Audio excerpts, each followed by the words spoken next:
Bonjour à tous et bienvenue pour la nouvelle vidéo Maharprod. Aujourd'hui, vlog numéro 35, c'est parti!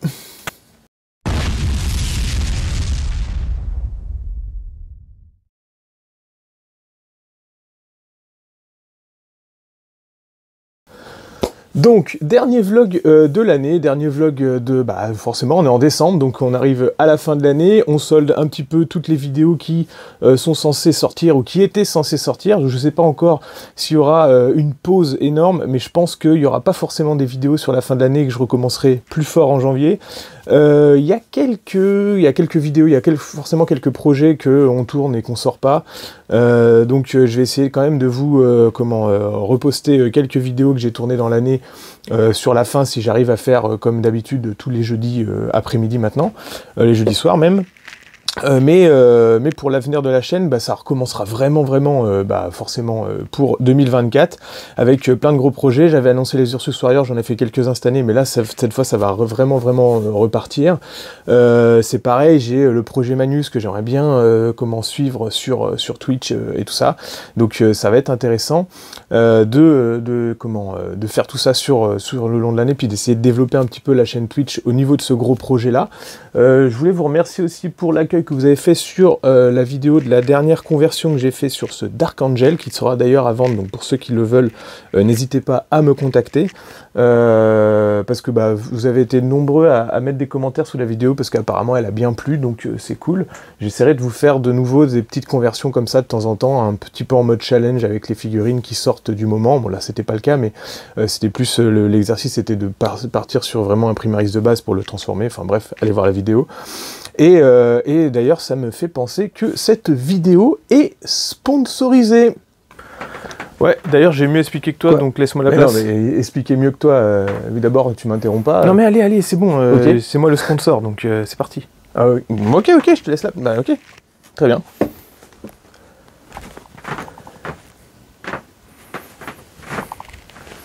Ah, allez, c'est bon. Alors, cette vidéo est sponsorisée par Maharprod. Explosion assourdissante que personne n'aime et que je vais laisser quand même. Qu'est-ce que j'ai dans les mains? Et c'est ma nouvelle figurine qui va sortir, qui est sortie, qui est en train de sortir, qui est je ne sais pas, mais en tout cas vous pouvez d'ores et déjà la commander en me contactant. Donc pour ceux qui m'ont suivi sur Instagram, j'avais posté de nombreuses photos du travail en cours de cette sculpture. Je me suis basé vaguement sur un concept de Turnip 28 pour ceux qui connaissent l'univers, et puis ensuite je l'ai retravaillé à ma sauce, j'ai refait les croquis bien sûr. L'idée c'est en gros, c'était de faire un espèce d'ogre un peu surdimensionné, parce que si je le mets à côté d'un Space Marine, donc vous voyez qu'il est très grand, je vais vous montrer en détail tout à l'heure. C'est donc une sorte d'ogre mercenaire pour Mordheim, pour ceux qui aiment jouer à ces jeux un petit peu médiéval fantastique, mais très chargé au niveau fantasy. Et donc du coup, j'ai sculpté ce petit ogre. Alors petit ogre, c'est beaucoup dire, avec plein d'options différentes. C'est à ce jour le kit le plus compliqué que j'ai produit, et donc je suis content si vous pouvez me le commander, comme ça me permet de sponsoriser la vidéo de Mahar, parce que il en a bien besoin, sur YouTube c'est pas ce système qui paye forcément. Donc merci à ceux qui commandent les figurines de la gamme Maharprod, ça permet évidemment de faire de nouveaux projets et puis de vous faire par la suite de nouvelles vidéos. On va voir ensemble en détail cette petite figurine, vous verrez elle est vraiment... c'est bon, t'as fini là? Mais non, j'ai pas fini. 2 minutes. Donc on va voir en détail la figurine, vous verrez elle est vraiment top. Enfin, moi j'ai fait en sorte que toutes les options s'emboîtent. Il y a plein de choses à voir et il y a plein de choses à faire avec ce kit, et j'espère qu'il vous plaira pour ceux qui l'auront commandé. Alors voilà à quoi elle va ressembler, enfin non, parce que quand vous allez l'acheter, vous allez recevoir donc plein de petits sachets composés de différentes pièces pouvant faire les différentes options de cette figurine. Elle sera bien sûr à monter, c'est une figurine plutôt de peintre, même si moi je l'ai ciblée pour Mordheim, pour qu'elle soit une grosse figurine de jeu. Je vous remets le petit Space Marine un peu plus près là, pour que vous puissiez vous rendre compte un petit peu de la taille. C'est un gros kit, c'était un kit compliqué également à mouler, parce que vous imaginez bien bien qu'à chaque fois qu'il y a un moule, bah forcément ça a un coût. Quand vous pouvez produire une figurine, on va dire, je sais pas, de cet ordre-là, là, ça c'est du 28 mm, imaginez bien que ça tient dans un seul moule, donc ça va valoir à peu près 2 € de faire le moule, donc forcément, vous allez payer la figurine entre, je sais pas moi, 3-4 € peut-être, et derrière, moi je peux, enfin le producteur peut la revendre entre, on va dire, 6-8 € peut-être. Et ben là, il y a autant de moules qu'il y a de pièces, donc forcément c'est un kit qui est assez onéreux, c'est pour ça que je peux pas le mettre en dessous, mais qui permet de faire plein d'options. Donc ça c'est l'option de base, c'est celle pour laquelle je vous la vends et qui sera le visuel principal. Mais si vous mettez toutes les options sur la figurine, ça peut vraiment être énorme, ça peut faire un truc de fou avec, voilà, il est bardé d'armes, il a plein de lances dans son sac à dos, il a d'ailleurs plein de sacs à dos, il a des petites choses qui pendent à droite à gauche, une lanterne, potentiellement des sortes de sacs de cadavres, enfin des choses comme ça. Bien sûr, sa grosse arme principale, une épée dans le dos. Ici, il a un flingue avec un fauchon de type Maciejowski. Et je vous ai même... Alors, il y aura 45 exemplaires, donc il faut sauter dessus parce que, bien sûr, les 45 exemplaires sont déjà entamés. Il y en a certains que j'envoie à des peintres. Ici, j'en ai 3 exemplaires que j'ai besoin de garder pour moi parce qu'il y en a un que je vais essayer de peindre et j'en ai forcément besoin d'exemplaires montés pour les présenter en salon avec les différentes options. Et je me suis même fendu d'une petite folie, c'est-à-dire que j'ai aimanté tous les trucs pour pouvoir vous le montrer dans la vidéo et pouvoir faire quelque chose avec vous. Donc là, par exemple, on a une option possible avec le casque type home intégral et puis sa grosse bouche à feu. Et j'ai mis plein de petites options. Alors par exemple, ici, on a son truc qui pend ici, là, qui peut se rajouter comme ça, mais qui pourrait se mettre autre chose à la ceinture, par exemple, derrière. Ici, on peut l'imaginer là. Il a, alors ça je l'ai collé par contre, un petit fauchon ici, un fauchon d'appoint, on appelle ça, un fauchon de ceinture. Ici, il a son petit bouclier qui peut s'enlever, hein, qui est une option. Là, ici, si je lui enlève par exemple son petit home, je peux lui mettre celui-là. Je peux évidemment rajouter la petite dame qui est sur le côté, qui se plug ici, et qui tombe directement sur le côté de la tête. Voilà, je peux évidemment rajouter le même bouclier avec cette option de tête. Ici on a, hop, on enlève les deux système là, on peut lui remettre évidemment des flingues sur le côté.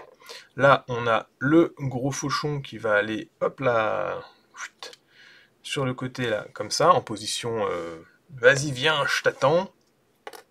Là, il a son arme de tir qui va venir comme ça. On peut lui mettre le gros sac à dos, évidemment. Hop là. Donc vous voyez, ça fait vraiment une figurine multi-option, vous pouvez la monter un peu dans tous les sens, et c'est ça que je voulais faire avec quelque chose une figurine un peu chorale, quoi, qui peut servir vraiment à faire plein d'options différentes. Évidemment, la plume, vous la collez où vous voulez du côté des deux casques.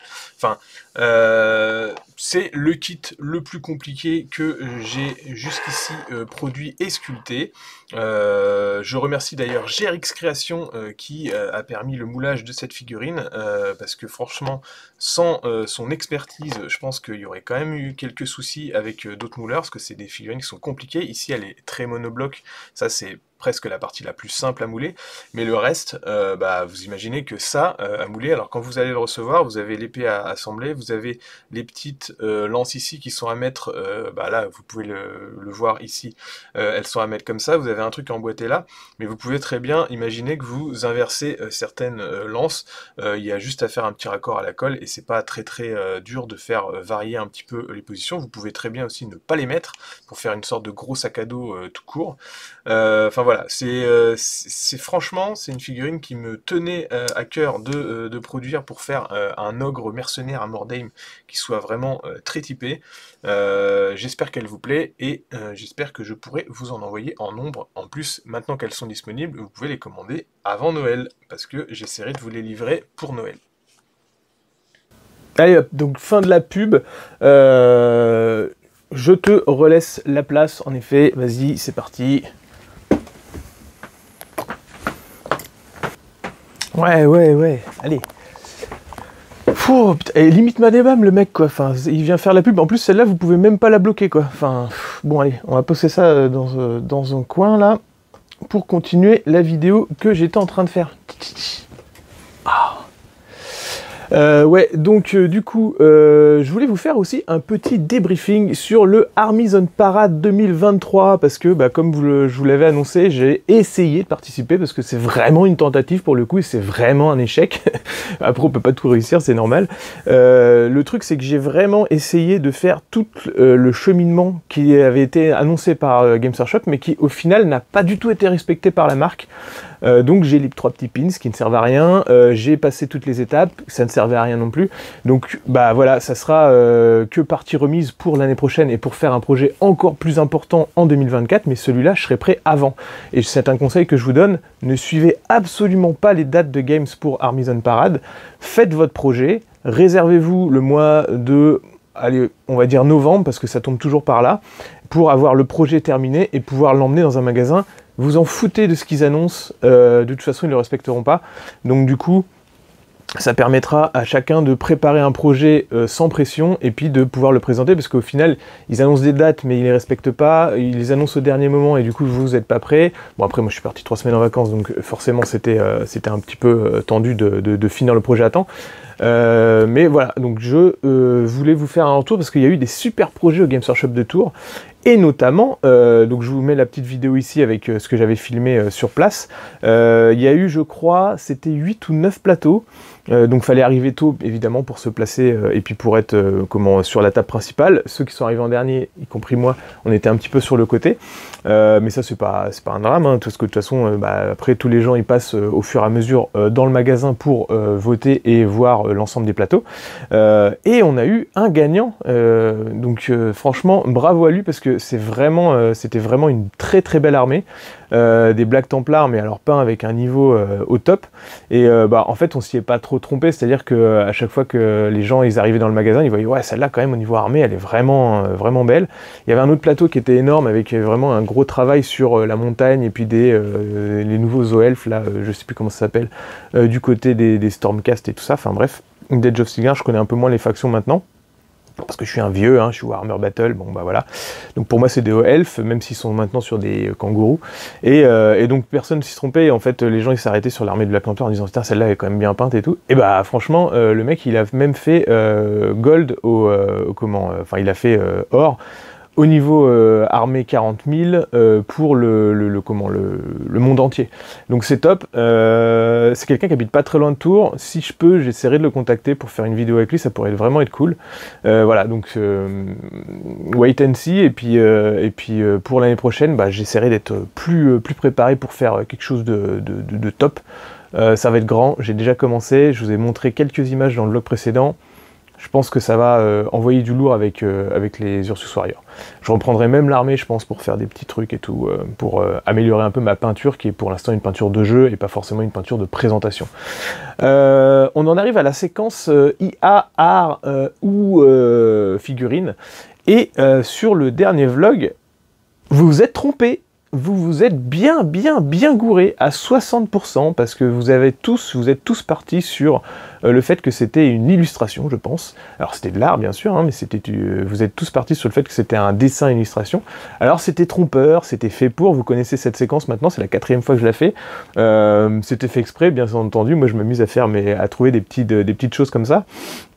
Et donc là, tout le monde a reconnu l'art de Paul Bonner, le style de Paul Bonner, et éventuellement un petit peu matiné d'Alvaro Tapia aussi, pour ceux qui connaissent, et qui ont travaillé sur, ces artistes-là qui ont travaillé sur le The Art of Trudvang, qui est un espèce de jeu de rôle nordique, avec des gros trolls et des nains façon nordique. Enfin, allez voir, pour ceux qui connaissent pas, c'est vraiment un univers très riche, puis de toute façon tout ce que fait Paul Bonner, c'est vraiment très très typé, très très archétypal au niveau de la fantasy, et c'est beau.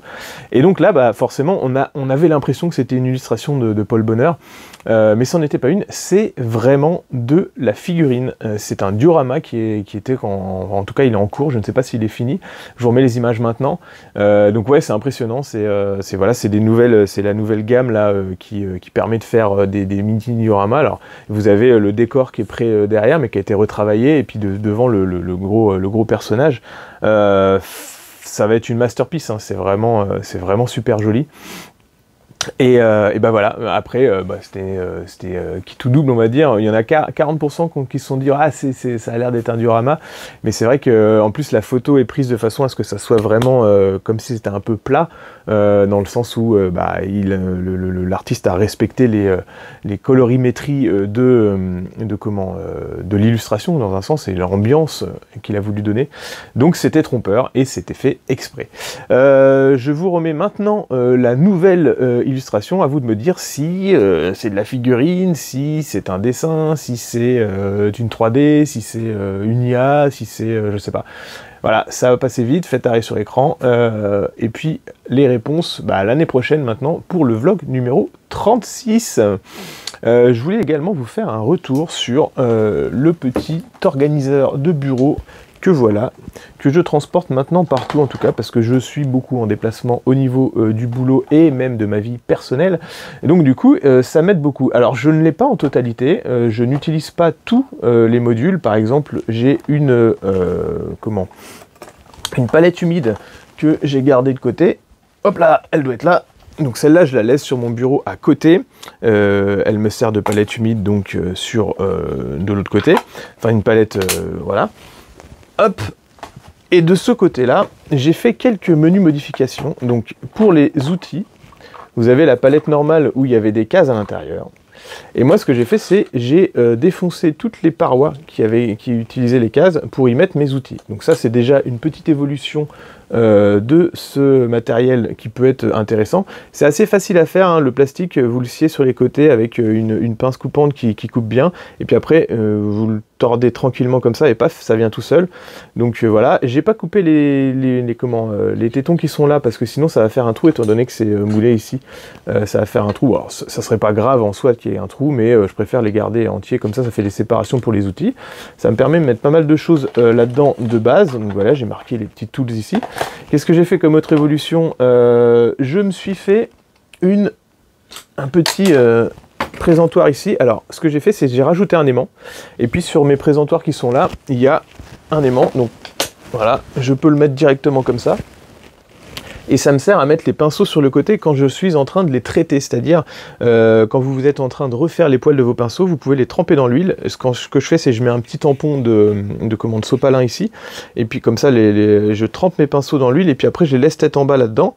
Donc l'excédent d'huile peut éventuellement couler dans le petit réservoir qui est là avec le tampon de sopalin, et puis mes pinceaux, comme ça la pointe se refait tranquillement et je les laisse suspendus sur le côté. Ça, c'est plutôt pas mal. Et puis, bien sûr, pour le reste, je le transporte tel quel avec, hop, ici, une boîte où je mets des petits rabios, des petites choses, et puis éventuellement des post-it.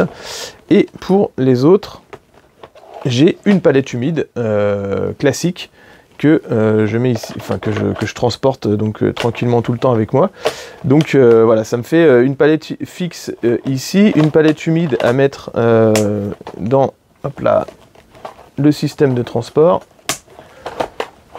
Tac, et puis ensuite on replace le tout. C'est plutôt sympa. Moi, en tout cas, j'ai adopté le truc, le Kickstarter a bien fonctionné.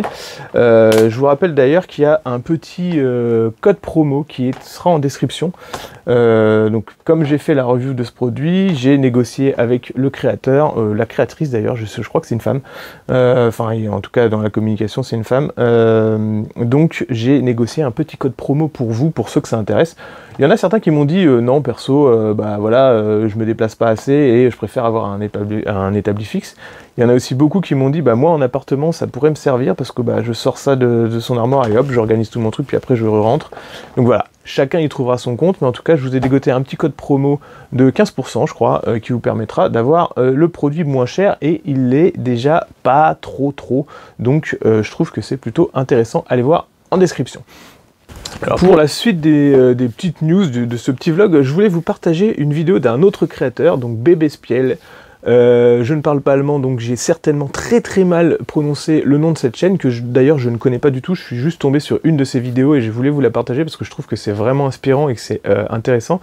Ça parle de Jay, qui est aveugle et du coup qui est wargamer, et ça montre comment il arrive à peindre ses figurines. Et franchement, alors bien évidemment je vous lance pas la vidéo ici pour des problèmes de droit, je vous mets juste la miniature, mais allez voir, c'est vraiment impressionnant de voir quelqu'un qui est... Alors il n'est pas aveugle de naissance, c'est ce qui est expliqué dans la vidéo, donc il a déjà pu voir une figurine avant que sa dégénérescence n'évolue, mais ça montre un peu les techniques qu'il y a, et franchement c'est inspirant parce qu'on se dit, on se dit toujours, si jamais il y a un accident qui arrive, qu'est-ce que je ferais, est-ce que je continuerai, enfin des choses comme ça. Et moi j'ai trouvé que c'était intéressant de voir les techniques qu'il avait développées pour peindre, et en plus, ce qui m'a fait marrer, c'est que franchement, il peint bien, ses figurines, elles sont belles, et elles sont parfois bien mieux que certains wargamers qu'on peut croiser sur des tables, donc voilà, inspirez-vous-en. Alors c'est pas une critique pour ceux qui ont du mal à peindre, hein, c'est pas loin de là, mais je vois des gros wargamers qui ne peignent pas leurs figurines, et qui, enfin en fait, c'est pas faire honneur au modélisme que de jouer en gris, alors je sais bien au début quand on le teste il n'y a pas de souci, mais on voit des armées non peintes parfois en tournoi, et franchement c'est pas beau. C'est donc aller au bout des choses. Jay il le fait, il est aveugle, donc vous avez pas dans un sens vous avez pas de raison de ne pas aller au bout du modélisme, quoi. Enfin voilà, je sais pas comment m'expliquer, mais j'ai trouvé que cette vidéo était super inspirante, allez la voir, c'est je trouve super cool. Et puis tant qu'on en est dans les petits projets, enfin les projets du net, on va dire, il y en a un qui est super important et que je vous demande d'aller vraiment participer aussi, d'aller remplir la pétition. C'est il y a un Français, je crois, qui est ingénieur de formation, il me semble, qui veut développer ou au moins faire remarquer à la marque que ça serait peut-être bien de développer une gamme autour de ça, qui veut développer des Lego Camelot. Je sais pas si vous étiez passé dessus, moi je l'avais partagé en tout cas sur Facebook, mais sa pétition a bien fonctionné, ce qui fait qu'elle a atteint le niveau où elle peut atteindre la direction de Lego. Donc du coup, peut-être qu'ils vont s'en intéresser. Alors on ne sait pas dans combien de temps ça pourrait sortir, mais plus il y aura de signatures, plus la pétition sera importante. Et des Lego Camelot, franchement, moi je serais vraiment énormément client. Donc je sais pas pour vous, mais n'hésitez pas à partager, participer à cette pétition, parce que je pense que voilà, on en a gros, quoi. On n'a pas de Lego Camelot et on en veut. Donc voilà. Et puis pour finir sur cette vidéo, je vous souhaite à tous de bonnes fêtes de fin d'année. On se retrouvera bien évidemment en commentaire pour ceux qui font l'effort de commenter et de liker mes vidéos. Merci à vous. J'espère que je pourrai vous en sortir sur la fin de l'année, mais je vous avoue que je crois que mon stock est un peu épuisé et qu'avec les fêtes ça va être de plus en plus compliqué, parce que forcément il faut solder les commandes. Dans mon boulot c'est aussi compliqué de terminer, comme vous, hein, vous le savez. Donc voilà, à mon avis on se retrouvera plus sereinement en janvier. Désolé s'il n'y a pas forcément énormément de vidéos sur la fin de l'année, mais je voulais remercier également mes tipeurs qui vont s'afficher maintenant, et que je remercie grandement, parce que là c'est vraiment des soutiens directs pour la chaîne. C'est-à-dire c'est pas on te commande une figurine, c'est-à-dire que moi j'essaie de cloisonner un peu les choses, c'est-à-dire j'ai mon boulot, ensuite j'ai ma prod pour mes figurines, que je diffuse principalement en salon, parce que j'ai pas encore de site internet, hein, pour ceux qui n'ont pas vu. Et après j'ai la chaîne. Tout ça c'est plus ou moins un peu global, parce que dans mon métier je suis aussi dans l'art, hein, bien sûr. Ça me permet des porosités, mais j'essaie quand même de cloisonner chaque chose, ce qui fait que les tipeurs qui participent directement à la chaîne, ça ne va que pour la chaîne. Ça permet d'ailleurs de acheter des nouvelles caméras comme celle-là, qui vient de m'équiper et qui, j'espère, va améliorer l'image. Mais forcément c'est de l'argent que je ne vais pas tirer de la figurine, parce que si j'utilise trop d'argent de la figurine Marprod pour la chaîne, forcément j'aurai plus de quoi faire des figurines. Je sais pas si je m'explique bien, mais en tout cas, créer des figurines, les éditer, les mouler, ça coûte cher, et du coup c'est de l'argent que je ne peux pas investir dans la chaîne si je veux continuer à faire des figurines. Et vice versa, si je veux continuer à faire des vidéos, l'argent que j'ai de la chaîne, je ne peux pas non plus l'investir dans les figurines. Enfin, vous voyez, il y il peut y avoir quelques porosités, mais pas énormément. Et donc, merci aux tipeurs qui soutiennent directement la chaîne, que ce soit Twitch ou YouTube. Merci à vous, c'est super important. Et pour pouvoir continuer, en tout cas, les tutos que vous voyez sur le net.